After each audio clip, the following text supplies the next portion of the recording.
What is the essence of short drama? Feel good, reward.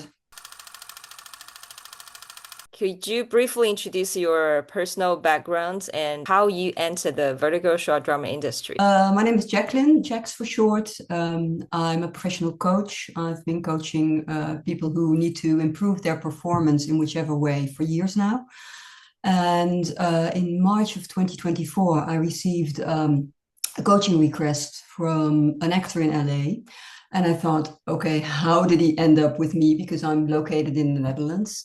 But I thought, hey, what's it that this guy does? Let me just explore. So I started looking into it, and I'd never heard of vertical short drama, and saw his work and thought, okay, what is this? And started exploring the space, getting to know more people, sent him some information, and started coaching people, meeting directors, meeting producers, built a network.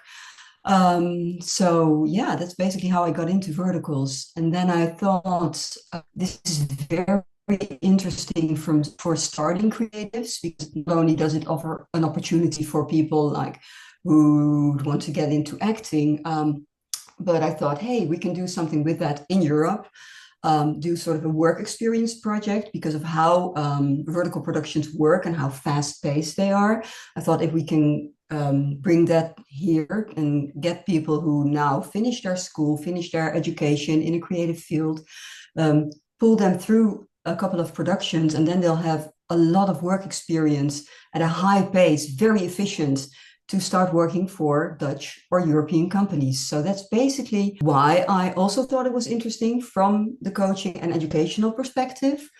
And now I've been coaching people for, or at least in that space, for about a year and a half. How you coach people? You coach their performance. What's your role in the short drama? The different types of questions they have, of course. Some would just like some performance feedback. So I watch their work and I comment on certain aspects, such as their micro expressions, how they use their abilities, how they use their voice. So different types of things they might be able to improve in order to get their skills across better and to make more impact as an actor, for instance. So that's one of the things I do. And I have coaching calls with people. So mostly when they drive to set, because their schedules are packed. So then we have like 30 to 60 minutes where we have a conversation based on the question they have, which could be anything. It could be something they're not confident about, they'd like to discuss, career choices. Should I take this role? Where do I want to be in about a year? How can I achieve that? How can you help me? How can I get a better rate? Can I negotiate for myself if I don't have someone representing me? So basically, just presenting and selling yourself is what I focus on. I'm just curious, what's the difference between coaching actors like your role and the actor agency? I'm not an agent. I just help people on a personal level to be more confident about what they do and where they want to go. So I'm not an agent. I do get a lot of questions about, for instance, hey, we need cast for a new drama. Can you help us with getting the right people together? Because I know many actors, but I'm not an agent. I'm not a manager per se, but I can give people advice based on my own experience. Also working with actors in mainstream entertainment from experience. Do you work with them online or on set? Online, yeah, because I'm based in Europe. I mean, doing it on set is really hard. Plus, I'm not an acting coach. If people need specific coaching on acting, I have partners for that type of coaching, because I'm not an actor myself, so I cannot coach them on their skills as an actor, but just on things that have to do with confidence, with micro expressions, and with voice. This is something I also do for instance, a CEO of a company who wants to present his new vision, but is really nervous about being in front of a big group of people. He doesn't know what to do with his hands, with his face.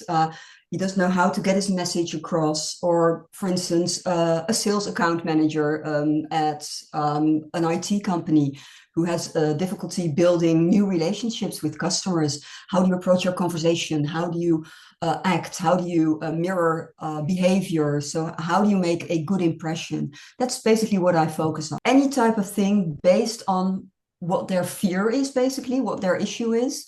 And we try to get to the core of that and then find a solution together that will make them more confident in presenting that story and being convincing when they do it. I'm a TEDx organizer myself. Oh, really? Yeah, so we coach speakers as well, perform confidently on a stage, and also we will revise their scripts. So comparing to traditional film and TV, what are the biggest challenges and differences for actor performing in vertical short dramas? I think there are a few. Some people find that it's very hard to show their skill because of course, the limitations of the frame, of the medium, but also because sometimes they're asked to really over dramatize their performance. So they don't really get to show a lot of what they can do or are capable of. Also, once you're cast in a specific type of role, it's very hard in verticals to show something else because for instance, if you've been cast as a support, you will probably end up getting a lot of support roles. Or when you're a villain, people tend to not see your other abilities anymore. So it's very hard for a girl, for instance, who is always the mean girl to get cast as a sweet girl. Once she's done like 3 verticals being a mean girl, people automatically turn to her when a mean girl is needed. But they're actors, they can do different types of roles, but that's something that's really hard for them. Also, when you look at US actors, I think they struggle with some of the cultural differences. So some of the things they have to do that are based on a culture they don't understand, with a lot of slaps and like highborns and low lives and stuff. That kind of doesn't work for their brain. Yeah. For the Western brain, so that's something they struggle with as well. The violence that's sometimes in there, the misogyny. That's a thing that's really hard to portray if that's not something you can get behind. And well, who would get behind that as a person? I mean, you have to act it, of course, but still, if you don't feel you're conveying a message you'd like to convey, I think that's hard. And they tell me it's hard. So you help them to understand those violence. Yeah, not understand, but maybe talk about it also when they're in a production. So tell people what your limitations are, what your borders are, the things you do not want to do or cannot get behind, because you have a voice. You are an actor, but you have a voice. And if something goes beyond what you want to do, express it. Express it. Don't do things you really can't get behind. I've actually talked to other directors and producers from the US, from Western countries as well, because we Mhm. talk about the slapping thing. They can't understand. I told them it's not like in China, we're not that violent, but we need the audience to pay for the shows. It's attraction. And you have to have those hooks and those cliffhangers in every episode in order to get people to keep watching, to go past that paywall.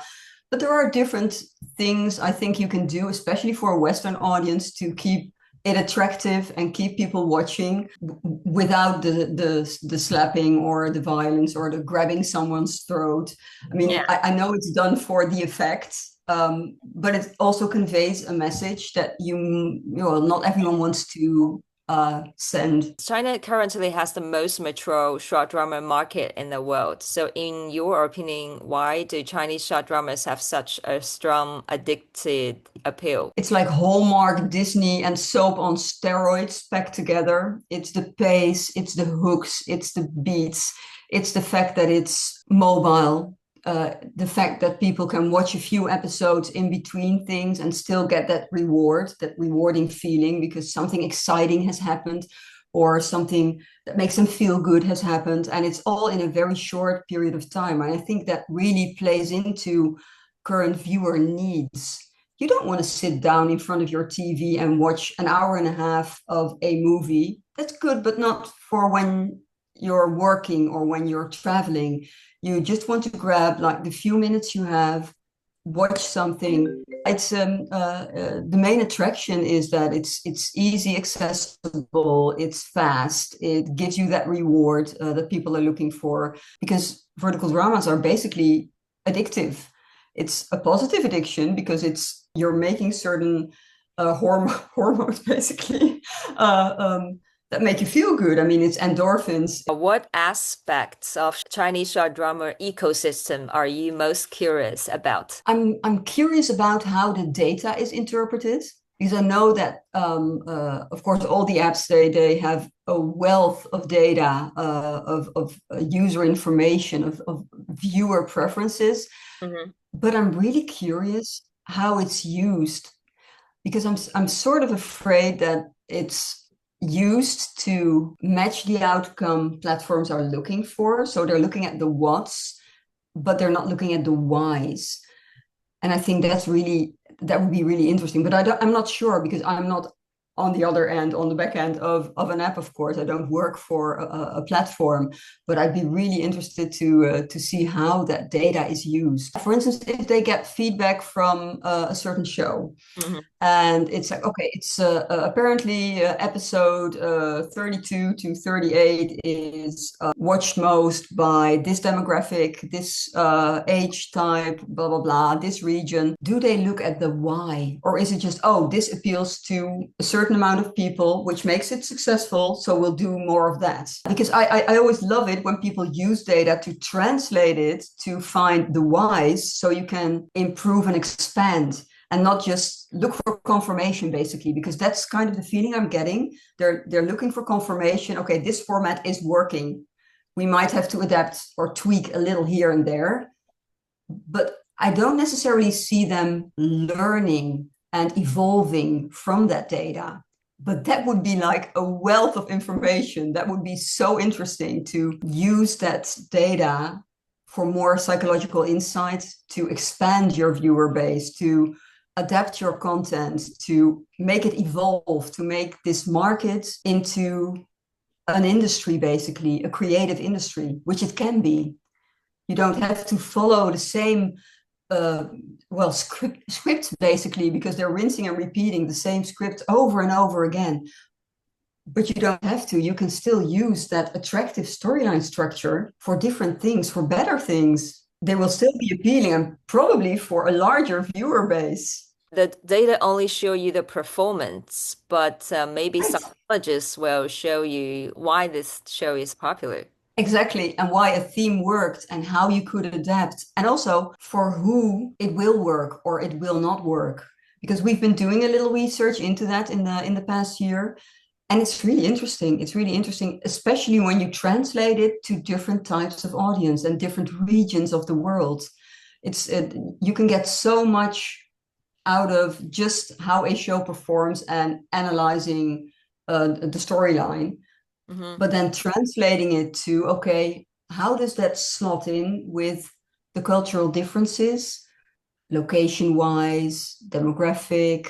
um, it's really interesting, but I don't think it's used for that, because I keep seeing that they keep doing the same thing, and the only thing they change is, ooh, this sports works, let's do 20 football ones, or let's do 20 ice hockey ones, or oh no, let's go to a college and have a girl be bullied because that works. Yeah, okay, okay. But beyond that, how can you use that information to make better content, or a different genre, or get the quality of the storytelling up, or get more depth in your characters? You mentioned about you did some research. Can you show me something more about your research? I can't show you, but we no, we have what we have been doing is working with media psychologists and behavioral experts to analyze feedback we get from viewers over the past months, and see how that would translate to improve content. In your personal view, what is the essence of short drama? Feel good, Feel good? reward. Reward. Anything else? If you want, I can explain. I think it can not just be a reward for the viewers, it can be a reward for everyone involved, and not just financially. It can be a reward for an actor if he gets to play a good part in a good vertical and evolve as a person, grow as an actor.